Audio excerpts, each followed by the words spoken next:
Welcome back, welcome back, welcome back, welcome back. We went off for a few minutes, but we are back. We are back, we are back. Let me see. Let me see who is in the building. Who is in the building? Can you please come on in? Yes, let's do this. Let's do this. Let's just finish this up. Right, if you are just joining us, my name is Moji Alawiye. My friends call me PMA, and that's okay. Yes, I'm a gospel minister. I'm a women achievability strategist and a greatness coach. You probably must have met me on TV. So this Wednesday is a free coaching session with the members of my community. Maybe you're just catching on the replay. Welcome on board. We do this every Wednesday, and it's titled Women We Can Be More. I truly believe that women are made for more. There are so many limitations, like pain that is delaying us, hindering us from becoming the best version of ourselves, and those are the pains we are dealing with. And we started this broadcast about 3 weeks ago. It's every week. We started about 3 weeks ago. Last week it took another turn, and it was divinely inspired. We went prophetic because I felt in my spirit there are many people that are being delayed because of some demonic works, because of demons operational system, because of demons of limitation. And we went prophetic since last week, and I'm still going prophetic right now. What I mean by going prophetic is the fact that I'm challenging you to get into the place of prayer. I'm challenging you to get to the place of fasting. I have been taking the advantage of prayers and fasting going on around me, and joining the same, and trying as much as possible to take advantage of it, to pray for myself and my family. And I think you should do that too. Life is not just about diligent labor. There is a side of divine favor. Put in the comment section if you hear me. Life is not just about diligent labor. There is a place for divine favor. You will work diligently because the hand of the diligent shall bear rule, but it's not limited to diligent labor. There is a place for divine favor. Just on the other side, life is not just about divine favor. You still have to work to be able to get your blessing. So I know that there are many times we have talked about principles and what works. If you do this, this will happen. If you do this, this will happen. But there are some demons that are delaying the progress of many people, and that's what we are dealing with through this broadcast. So if you fall into that category, I want you to believe that there is God on your behalf who has sent me to you at this point in time. At this point in time, like in this community, the College of Greatness for Christian Women, I relate to women. But if you are a Muslim, or maybe you are not a Christian, I want to encourage you to also come along, because God is going to attend to your case. God is going to respond to you. God is going to do what only Him can do. God is going to lift you up above your widest imagination. God is going to surprise you. God is going to lift up your head above the intention of the enemy, above the intention of the wicked one, in the mighty name of Jesus Christ. And so today I'm talking about how do you respond to the pain of being treated unfairly. That's what we have been talking about. The pain that is allowing women to be limited, that is delaying women from progress, is what we are dealing with. And we have dealt with so many pains. And last week we dealt with the pain of being treated unfairly. The pain of being treated unfairly. And we say, how do you respond to this pain of being treated unfairly? There are 3 types of responses. That is respond by nature. That is number 1. To respond by nature is number 1. To respond by nature is natural to want to say your own side of the story. That is to respond by nature. When people are being treated unfairly, want to say your own side of the story. But it's not okay to say your own side of the story when you do not even have success to show for it. It is okay for you to show your own side of the story by the success you will put in their face, right? That is number 1 way of responding to being treated unjustly. That's number 1 way. You think that works for you? Respond by nature. Say your own side of the story, trying to prove a point, trying to tell the person you are smarter than this, trying to prove the person is stupid. That is how somebody responds. Have you been driving on the road and somebody hit you and also still trying to attack you? And you think the natural thing for you to do is to say, you think I'm a fool, you think I'm stupid, you think I don't know what I'm doing, and you want to become like that person. You are only responding by nature, which does not work most of the time, because you do not even know the background of the person you are dealing with. You do not know where he's coming from. You do not know his pain. You do not know what he's dealing with. So if you try to respond according to how you are feeling by nature, you may even be at fault at the end of the day. I remember I had that kind of experience many years ago, and it was really painful, because I felt like, how can you be this this wicked, this mean. You treated me badly, you hit my car, and you're still trying to pretend as if I'm the one at fault. You know what I said? I said, oh my God, it's just okay. You can just go. You can just go. There are some times that you do not respond, you do not become like them. Even the Bible says, do not answer a fool, right? So that you will not become a fool like him. But interestingly, in the next verse, the Bible is also saying, answer a fool, so he will not think that, so he will not be wise in his own eyes. So it's very important for you to know that respond by nature, by natural instinct, sometimes might not be the best way to go. Because if you are dealing with a wicked person, if you are dealing with a mean person, and you want to give him in his own coin, it might hurt you at the end of the day. Look at the life of David. He was a very wise guy. He was a very wise young man that was growing up. He knew he was not at fault. He knew that Saul was attacking him because of his good blessing, because of his progress, because of his success. So he wasn't going to respond to Paul according to what he demanded. No, he wasn't going to do that. He wasn't going to do that. He wasn't going to do that. He was going to allow God to show himself strong on behalf of him. And that's exactly what happened. Give me. Let me know if you are hearing me. Let me know if you are hearing me. Let me know if you are hearing me. Another point, that's number one, respond by nature.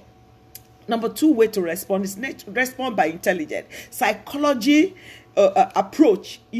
Sometimes you look behind the pain, you look behind the attack the person is giving you, and give it a logical conclusion. This person might be upset because I'm better, because I'm richer, because I'm more successful, and you try to look to hear the person from his own side of the pain.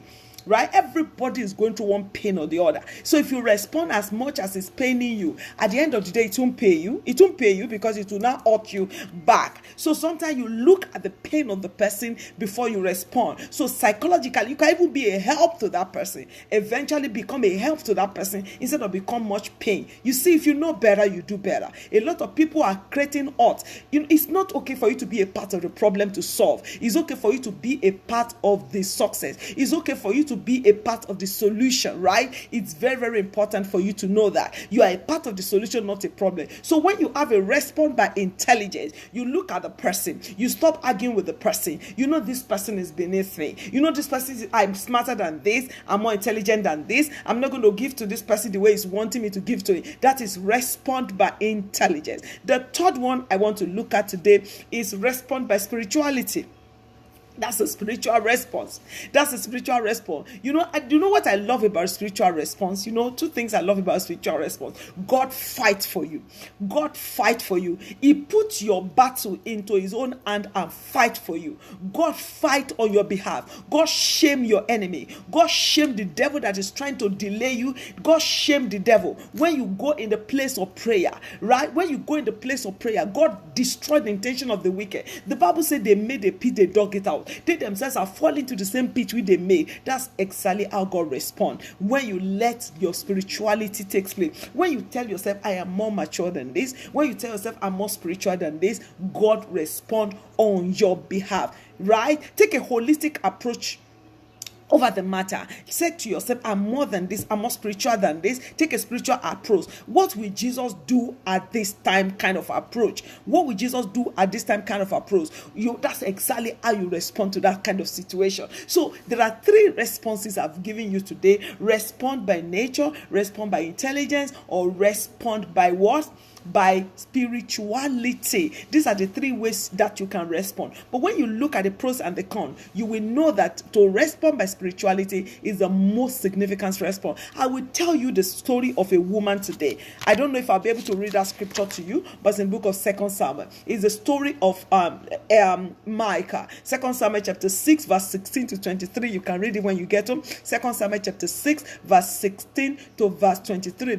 Micah was treated unjustly. That's what I wanted to say. She was treated unjustly. She didn't do anything wrong other than she felt neglected or loved and removed. She felt unconnected to David. David was the husband. This is a woman that was, that fell in love with David at first sight. And they had their life so beautiful, so awesome. And then the father died, that is Saul died. And then she was left with only David. because now her brother has also died. So she was left with only her husband. And this husband is very busy going back and forth. At this particular time, at this particular day, he went out, David went to go and bring the Ark of the Covenant back into Israel. And then this lady Michal wasn't even taken along. There are so many pastors today that are growing, but they are leaving their wife behind, leaving them bitter, neglected, leaving them removed, leaving them lonely. And to worsen the case, Michal didn't have any child of her own. She didn't have any child to cuddle. So she was being treated unfairly. A lot of people look at Michal and cursed her. She's a wicked woman. She humiliated David. She did this to David. She did that to David. A lot of people do that. They castigate this woman called Michal. But put yourself in the position of this woman.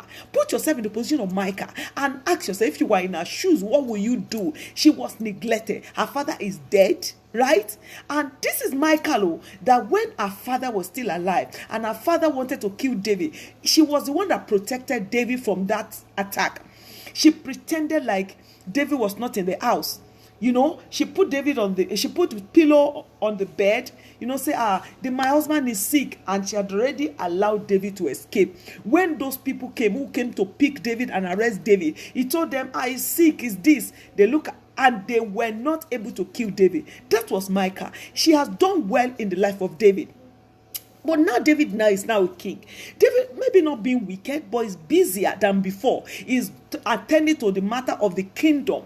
And then this woman felt neglected. Like a lot of women feel neglected when their husband becomes rich, when their husband has things to attend to. She felt neglected and she felt discouraged. She felt removed from the situation. She felt removed from David's life. And one day, when David was going to bring back the Ark of the Covenant into Jerusalem, into Israel, you know what? He would have gone with Michal, but he didn't go with Michal. So Michal was feeling so unfairly treated, was feeling so unjustly treated. This was a pain in her life. She was storing up this pain year after year after year after year, until that day she could no longer take it. You know how we women say, I've had it up to here. She was having that experience of having it up to here. And unfortunately for her, the response she took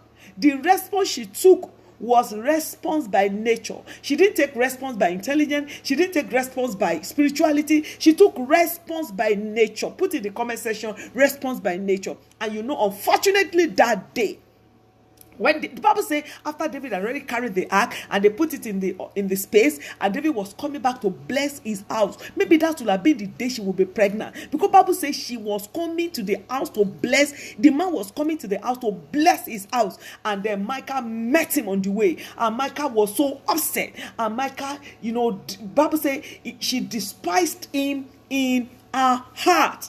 And the Bible says from that day, Michal was the only woman that did not give birth to any child in the Bible. Every woman that waited for the fruit of the womb, they gave birth. But you have forgotten that this David was a praiser. He was a praiser of God, and it was just coming from that experience. And it does not matter whether you are being treated fairly or unfairly. You will still be the one at fault if you are attacking a man or a woman of praise. So it's important for us to let God fight our battles for us.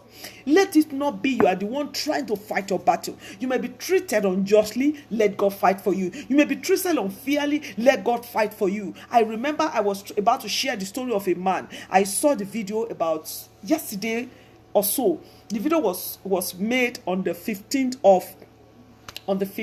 of February. The man said he's been imprisoned by his own sister, and that the sister is a very powerful politician, and he was begging, please help me, or please help me. Right there, I asked myself, if God cannot help this man, who is it that can help you? Who are you calling to? You are using, you are using the devil to beg the devil. Who will you call to? If God does not help you, you are in prison. It was an elderly man.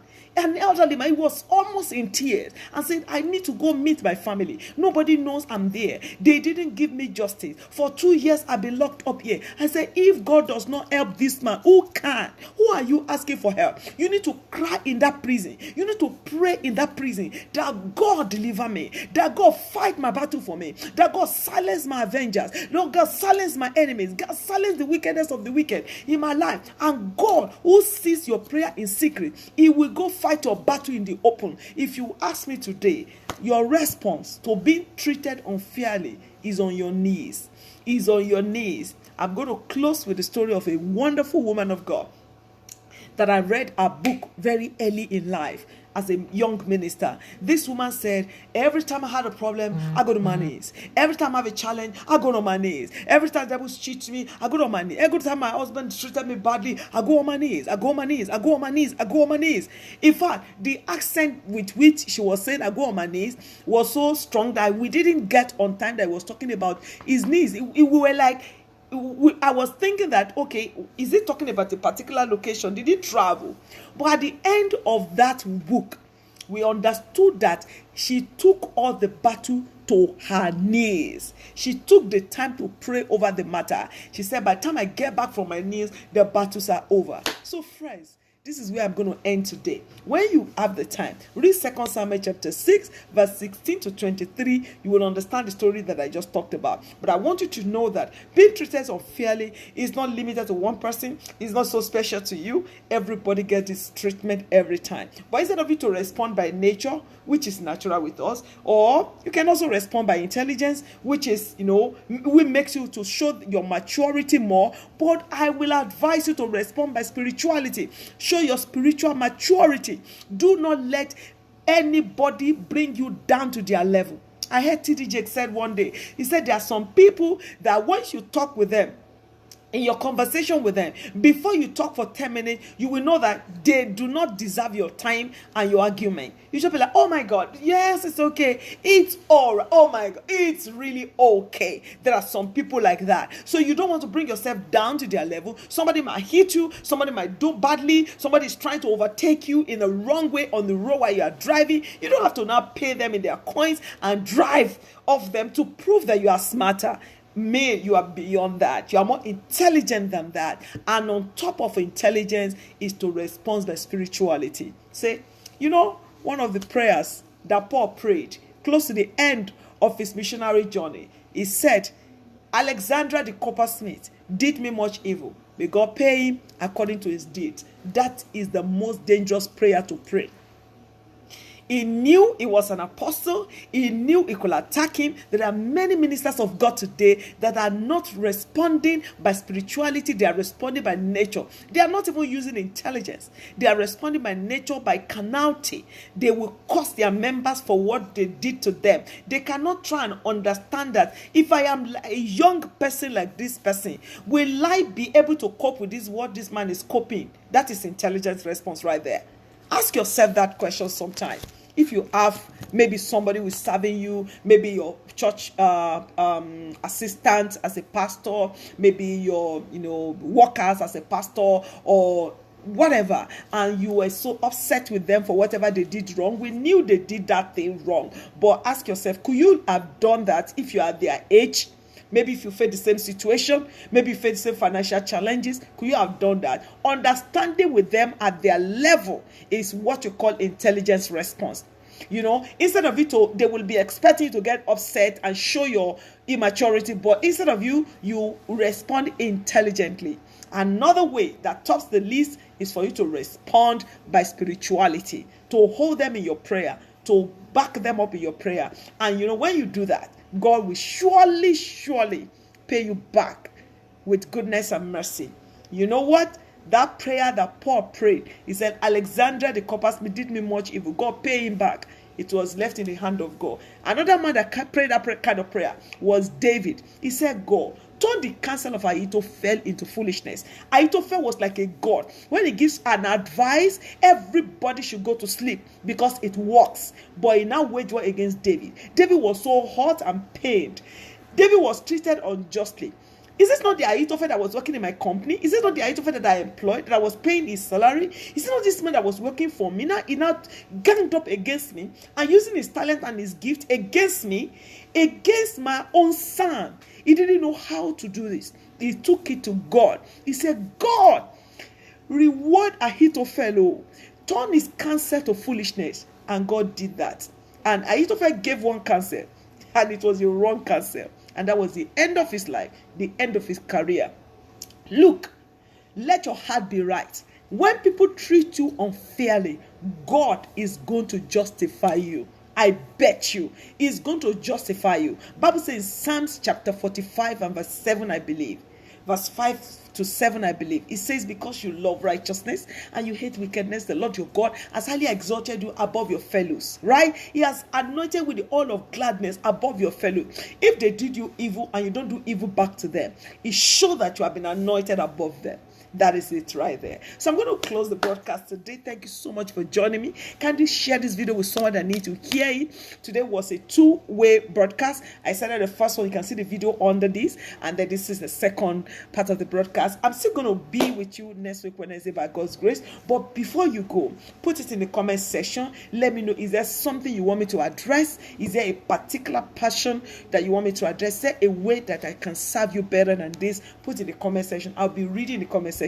And number two, is there a particular timing that best suits you so that you can have a time to enjoy this session? Thank you, Priye Jimo, for joining me. Thank you, Shiny Glorious. Thank you, Omi, Soya, Grace, and every other person. As I'm going today, if you're a member of my community, you will know you have to give me some love. You're going to show me some emojis and send me some love. If you have been thoroughly touched and inspired by this broadcast, please put in the comment section and let me know and share with somebody that needs to see this. But today, I've come to the end of this broadcast, and I look forward to seeing you next Wednesday by the grace of God. Subscribe to our YouTube channel because this broadcast will be uploaded there, so you can always have access to them.